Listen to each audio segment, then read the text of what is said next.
Bom galera, tudo certo? Mais uma vez estamos aqui para gravar mais um vídeo de resolução de exercício da disciplina de computação gráfica do nono período de engenharia de computação do campus da UTFPR Campus Toledo. O exercício que será resolvido, ele trata de rotação e translação, que são transformações geométricas, que basicamente são as operações algébricas que são aplicadas graficamente. Na disciplina vemos diversas transformações, mudança de escala, rotação, translação, cisalhamento, entre outras operações. Para este exercício é focado em duas transformações. Seria translação, que seria mover, no caso de transformações 2D, seria mover um ou mais pontos no espaço 2D, ou seja, aqui eles teriam dois pontos iniciais, 4, 5, 7, 5. A gente muda eles de posição, ou seja, somamos 3 posições no eixo X do primeiro ponto e diminuímos 4 posições do eixo Y do segundo do primeiro ponto. Essa operação feita com esse ponto é a mesma feita com o outro, para poder manter a integridade do objeto. Então, para o segundo ponto temos 7 mais 3, 10, subtraindo 4 do eixo Y, temos 1, assim como no primeiro ponto. A outra transformação seria a transformação de rotação, ou seja, seria girar o objeto no espaço 2D. Dado um ângulo, a gente transformava o objeto passando para um outro espaço 2D também, considerando X e Y. Ambas as transformações, elas apresentam esses cálculos. No caso da rotação, então é interessante citar que nós transformamos ou giramos o objeto no espaço 2D. Então, dado uma coordenada x r cosseno de φ e uma coordenada y r cosseno de φ, é meio que somamos um ângulo para o novo coordenada x e coordenada y. Essa rotação também pode ser realizada em forma de matriz. Então, cosseno, a matriz de cosseno, seno, menos seno e cosseno vezes xy, o resultado seria a nova coordenada xy, que seria, no caso aqui, x cosseno θ menos y seno de θ, e y seria x seno de θ mais y cosseno de θ.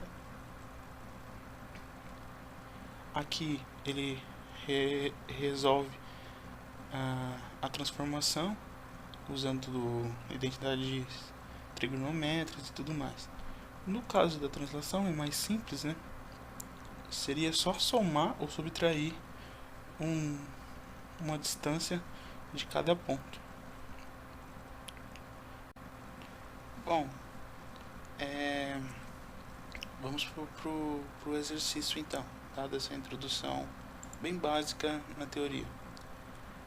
O exercício pede para que nós demonstramos que rotacionar um objeto de θ graus e depois transladá-lo para um ponto P resulta em uma condição diferente de transladar esse objeto para o ponto P e depois rotacioná-lo de θ graus.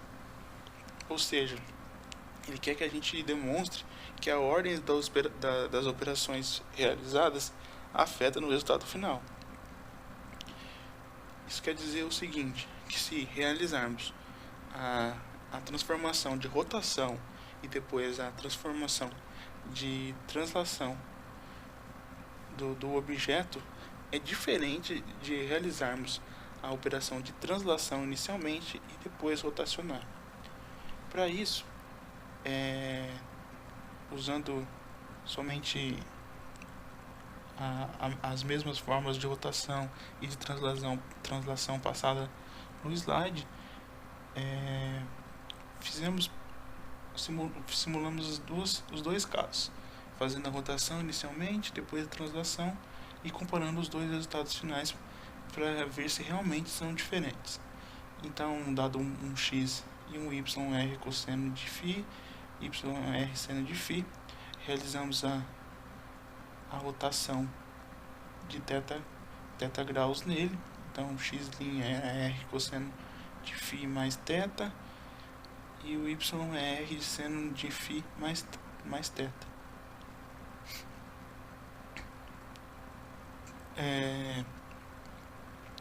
Tem uma propriedade trigonométrica que podemos abrir essa r cosseno de φ mais θ em r cosseno de θ cosseno de φ menos r seno de θ seno de φ. Temos também uma identidade trigonométrica que podemos fazer o mesmo com o seno. R seno de θ cosseno de φ, no caso troca o sinal, é mais r cosseno de θ seno de φ. Analisando esse termo r cosseno de θ, esse termo aqui, r cosseno de θ e r seno de θ, podemos dizer que é x e y. Substituímos então x' é igual a x cosseno de φ menos y seno de φ. Mesma coisa aqui, r seno de θ é o y e r cosseno é o x. Então fizemos a mesma substituição, y cosseno de φ vezes x, y. Fazendo pela matriz, transformando isso numa multiplicação de matriz, então temos que x seria as colunas de uma matriz e os ângulos seriam cosseno de φ menos seno de φ, seria a linha da primeira matriz, e seno de φ, cosseno de φ seria a segunda. Então, linha vezes coluna resultaria no novo x e novo y. Para transladar agora, como dizemos lá no slide, que seria só um dx, uma distância x e uma distância y. Então, aplicando já a translação, como ela é muito simples, é só soma mesmo, já conseguimos aplicar. Então, temos que a matriz, que era o resultado final que chegamos aqui, mais um dx e um dy.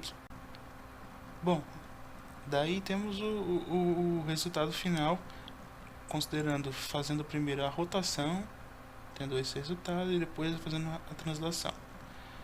Quando realizamos ao contrário, quando fazemos a translação, ou seja, o x' inicial, que seria só x, o x inicial e o y inicial, com a rotação, com a translação, seria a soma de dx e dy. Então o x transladado seria x mais dx e o y seria y mais dy, transformando no modo matricial para ser melhor a visualização e para não ter que trabalhar com todas aquelas propriedades trigonométricas que já foi provado na rotação. Temos que o x' e o y, que são os novos depois da translação, é uma matriz x e y mais um dx e um dy. Fazendo a rotação para esses dois casos, resultamos numa matriz onde que necessitamos fazer a rotação, tanto para o x e o y, quanto para dx e dy. Por isso, o resultado final, que antes era só feito a rotação em x e y e somado um dx e dy, é diferente, ou seja, aqui nesse caso, como a gente faz a translação primeiro, temos meio que dois resultados diferentes aqui, porque deixamos em termos de incógnita, ou seja, esse x agora seria x mais dx e esse y seria y mais dy.